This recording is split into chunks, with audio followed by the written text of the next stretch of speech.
Hey everyone, it's Mr. Wildboy94. I hope you're doing well today. Today I have a review for pretty much the first comic I'm actually going to review officially on this channel, following up with book reviews and stuff. Not just comics like I started out this channel being. I thought I would do a little bit of everything when I do review a graphic novel or a trade paperback or whatever.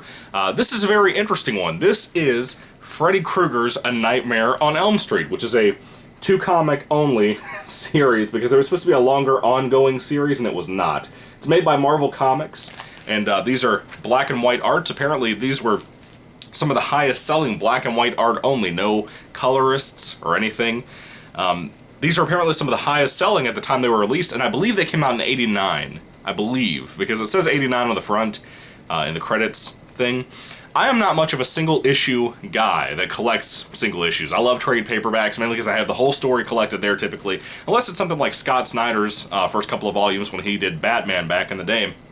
And I will tell you, I love comic books. In a lot of ways, I like comics more than actual novels. The problem that I typically face is that most of the mainstream comics I can get my hands on Kindle that are cheaper, number one, but number two, are also a situation where they typically are more fantasy-based or science fiction-based or superhero-based. I love regular novels. I wish we had more regular novels like Les Miserables, for example, as a comic, which there is a manga adaptation out there, but I don't know how faithful it is or how good it would be. My point is, there's a lot of things out there that deserve to be a comic that could be really good, like Anthem, for example, the Ayn Rand book. I love that book. It's such a great read. Would be a great comic. You know, 1984 would be a fantastic comic if it hasn't been made into that before.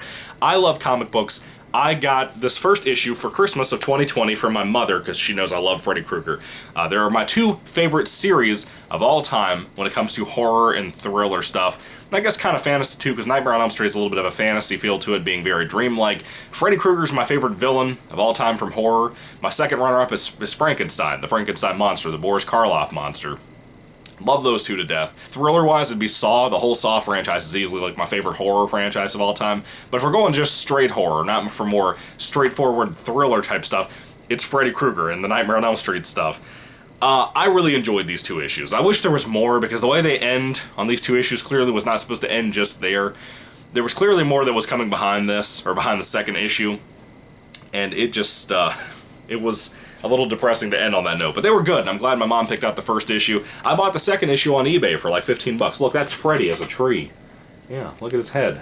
It's pretty neat. The general premise of the story is not much different from a typical Nightmare on Elm Street movie. I've never read a Freddy Krueger novel. I know there's a couple of those floating out there, especially like New Nightmare and stuff. I don't think there was many novelizations, but a couple of actual novels I'd like to get my hands on, but they're freaking expensive. They run for some high money on eBay, man. If you found one at like an eBay or a Goodwill type thing, I would grab it in a heartbeat if I were you. Especially those Jason Voorhees novels and the Michael Myers ones for like Halloween 1 and 2. They're like expensive, man.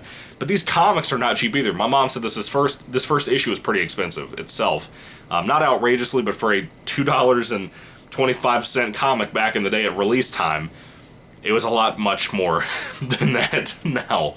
I felt bad for her. She thought it was a bit like an actual book, not like a trade or comic issue, so I felt bad for her. Now, these stories also have kind of another story title for them called Death Stalker. The first issue is part 1, the second issue is part 2. I'm assuming there was going to be a part 3, or maybe just title it something else, I'm not really sure. But again, these are supposed to be ongoing comic series, kind of like you have Spider-Man. It's just ongoing, new artists all the time, whatever. Something must have happened with the licensing or something. Sales were clearly going well. Nobody really knows what happened to these getting canceled. I still try to do some research. I can't find out anything.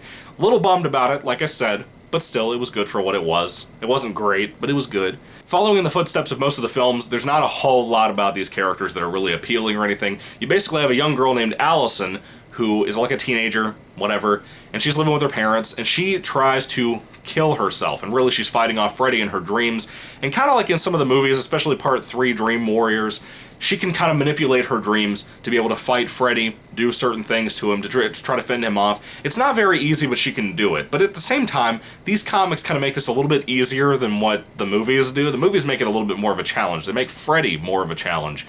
Not so much this comic series. I think quite a few of the films had come out, at least 5 of them by this point, right? 5 or 6? So a lot of the different things we know about Freddy and the dream reality and all those things, the things you can do in those dreams, at least for lore-wise, which I guess the films you'd consider pretty much all of them lore of some sort, I think all those things matter. I think those rules have pretty much been in place already. These characters are not in the films. There's also a therapist named Julianne who has some unique methods that a lot of other therapists and whatnot don't agree with, but it seems to me like hers are kind of the same things they used for Nancy in the first film. She takes up the case for Allison and comes into town to take care of her and meet up with her. Apparently this woman has some exposure to the Freddy Krueger stuff as well. When we first meet her, she's actually going first into a big thing that she talked to some nun who wrote about Amanda Krueger, Freddy Krueger's mother, who was a nun and raped and whatnot, how Freddy was conceived, and she's reading the story about that. We actually get to see a lot of that because each of these issues are about 50 pages apiece.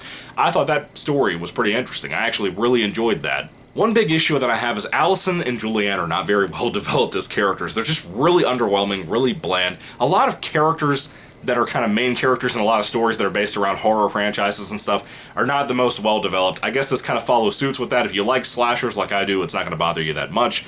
I do prefer good characters though. That's not here. That's kind of a bummer. Just wanted to let you know about that in case you decide to pick these up. And Julianne can also go into dreams against Freddy too and actually manipulate reality in the dream world as well, which is odd to me. It seems like she hasn't really had any kind of dealings with him the way Allison has, but maybe she has, I don't know. It's not really said too in-depth as far as I know. That can be fun because of the situations that Freddy puts them in their dreams. There's some really, really creative stuff in here, by the way. And those really creative set pieces make this story so much fun to read about and to watch what happens. The art is really good. I'll get into the artists and the writing and all that in a moment, but I'll tell you, man, they're really well done. I really enjoyed the set pieces of Freddy's different things, especially the ending of the first issue that I won't spoil for you. Even though none of the characters are memorable, Freddy is absolutely just as memorable, as fun, as the way Robert Englund plays him when he's on screen. There's a couple of problems that come in with that though. Freddy, for whatever reason, sometimes has the glove, sometimes does not. It's just long fingernails sticking out, and I'm like, what? I thought we were going for something different at first when the story first picked up, but by the second issue they've corrected that, and most of the time he has his actual glove on. Freddy's extremely buff in here, like he's Michael Clark Duncan or something. Now, Steve Gerber wrote this. I don't really know anything about Steve Gerber, but I think he did mostly a decent job. There wasn't a really easy way to make good characters out of this you're going to spend like a few issues with. So I kind of give him a pass on the character stuff. At least he got Freddy down for the most part, aside from the art being completely off about Freddy. But the jokes he wrote for Freddy are really good. The artwork is really good. It's just black and white, like I said, no coloring whatsoever, but it's actually very detailed. I'll show that to you in just a second. It was done by Rich Buckler for pages 1 through 23 on this first issue, and by Tony DeZuniga, I don't know, on pages 24 to 44.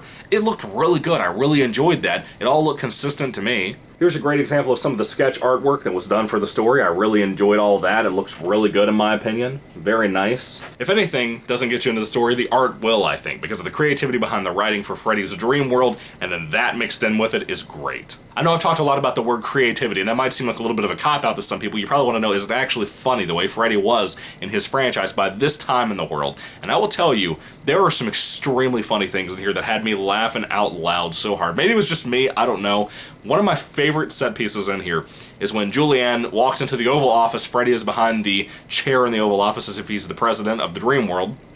And she runs away, and as she gets down the hallway, at one point there's a picture of George Washington behind her. And the camera cuts away, you start seeing Freddy's claw and other hand reaching out of the picture that was standing behind her. Then the next thing, you cut back and move the camera back in front of Julianne, and all of a sudden, Freddy Krueger is dressed up as George Washington, jumping out of that picture and yelling, "I cannot tell a lie, bitch." It's the best line ever, and I laughed nonstop. I know my delivery did not help that, but it made me laugh so much I had to stop for a few minutes. I don't know, it must have been because it was late at night or something, but it got me really bad. There's another really good scene in here in the first issue that made me laugh about the elevator doors opening up in a hospital, and somebody encountered a bunch of dead, really scary looking children, like zombie burnt up looking children almost, and they're singing "We Are the World." With all that being said, the ending of the actual story with these two issues, which really wasn't supposed to be the ending, is bad. I didn't like it. I didn't like where it left off at. It really made me feel underwhelmed. I wish we had more issues. It was really solid for what we were getting so far. That really hit me the wrong way and let me down, because I thought we would at least have some kind of piece of closure. It almost feels like a bad ending to a bad Nightmare on Elm Street movie, in the sense of not having the best characters, but having more fun things to look at and watch and see Freddy do. But overall, when it comes to Freddy Krueger's A Nightmare on Elm Street issues 1 and 2, Death Stalker Part 1, Part 2, whatever you want to call these books, I had a good time because I'm a big Freddy fan. I gotta tell you, if you're not a big Freddy fan or a slasher fan, there is a lot of blood in here, by the way. Not really a whole lot of scares because it's slasher. It's not really scary typically, but there is some gore in here. It's pretty horrific gore in some ways. Not anything too tense like eyeballs hanging out or anything like that, but it's rough. I'll be honest with you. There's some stuff in here. I enjoyed these 2 issues. They're not amazing, but I had a good time. And as a Freddy fan, I had a really, really great time watching Freddy do some wacky stuff, even though it wasn't always entirely faithful to the lore that we know with the glove being there and that kind of stuff. Even so, I had a good time. I had a really good time. If you're not a Freddy fan, I can't promise you'll have the kind of time I had. You probably wouldn't spend the money on this anyway if you're not a Freddy fan, but I will tell you, this is worth the money that my mom put on the first issue and I put on the second issue. I know it's quite a bit, and people would probably think it's a little heretical to even bother put that kind of money into these things, but I tell you, I don't regret it. I'm glad to have these in my collection. They were fun to read, really enjoyable for the most part. Had a good time. I think it's really all that matters to me when I read a book. I just want to be entertained, have a decent time, or at least be engaged enough to care about what's happening because of creative stuff like with Freddy's Nightmare stuff. It was fun overall. If I had to rate these 2 issues, or book, if you want to call it that, again, it's about 100 pages in total with the 2 books together, I'd probably give the book about a 3 out of 5 stars, or the issues a 3 out of 5 stars. I had a blast for the most part. I'm really thankful that my mom picked up the first one. I didn't even know there were any Freddy comics out there. I know there's quite a few other things. I have the first trade of the Halloween stuff with Michael Myers. I have not reviewed that here on this channel, but I probably will at some point. I like comics, and I like comics that adapt certain things that I love, and slasher comics could be great. I don't know why we don't have more slasher thrown back type of comics. That could be great stuff for people like me. Anyway, what did you think about Freddy Krueger's A Nightmare on Elm Street or Deathstalker 1 and 2, or issues 1 and 2, whatever you want to call these? What did you think about them? Did you read them? Do you enjoy them? Are there other slasher comics out there you could recommend to me, or something that would be easier to track down? I'm not sure about the other Freddy comics. I think there's a couple of other things out there, a couple of other series out there. I don't know if they were completed, but if they are, I would like to check those out if they're not too expensive to get my hands on. But I'm pretty sure the way the world works, it will be impossible to get my hands on that, which is sucky on one hand, but still. Anyway, what did you guys think about these books? Put your thoughts and comments down below if you agree with me, if you disagree with me. I'd love to hear what you have to say about these books. Again, 3 out of 5 stars. I had a good time. Thank you for watching. May the Lord Jesus Christ bless you guys today, and goodbye.